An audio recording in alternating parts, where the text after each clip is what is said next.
Hujambo mpenzi mpishi, leo tupikeni kababu za kuku na cabbage. Kwa hiyo hapo niko na kuku kutoka Chickenlicious. Hii ni steki. Kama uko Mombasa na unahitaji kuku, basi unaweza ukapata kwa Chickenlicious na wanakufanyia delivery mpaka nyumbani. Kama unahitaji kuku wazima ama steki kama hivi, basi unaweza ukapata kutoka Chickenlicious. Kisha utamkatakata, umweke kwenye sufuria na chumvi na kitunguu saumu, umwache akauke. Usimweke maji, utayaacha yale maji yake yakauke.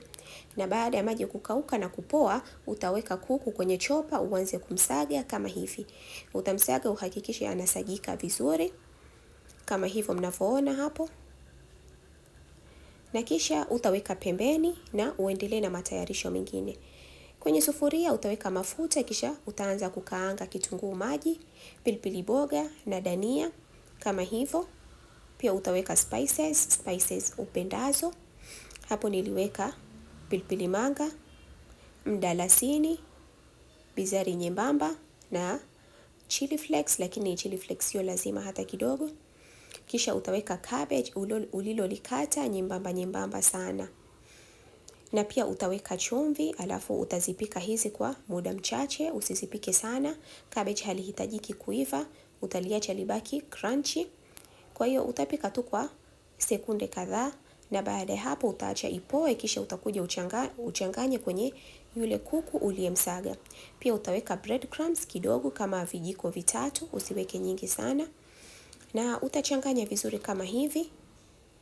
Na hapo niliona bakuli lilikuwa dogo, kwa hiyo nikaweka kwenye hili bakuli lingine.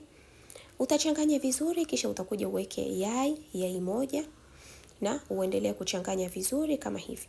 Na baada ya hapo utaanza kutengeneza kababu kama hivyo mnavyoona, size unayopenda.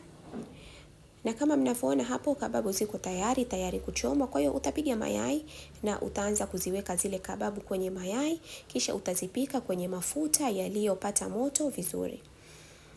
Utazipika kwa moto wa kiasi na kisha utazigeuza upande wa pili, na baada ya hapo basi kababu ziko tayari. Usizipike kwa moto mkubwa sana, zinaweza zikawa nyeusi sana. Basi kisha utazitoa kwenye mafuta, usizipike sana kwa sababu hapo kila kitu kilikuwa kimeiva. Kuku ulikuwa umemchemsha na zile cabbage ulikuwa umezipika kidogo, kwa hiyo hapa kwenye mafuta hutozipika sana. Utazitoa kwenye mafuta baada ya hapo na kababu ziko tayari. Basi utaziacha zipoe na utaziandaa kwa chutney au pilipili upendayo. Na kuwakumbusha, unaweza ukapata kuku kutoka Chickenlicious kwa kupiga hii namba. Kwaherini.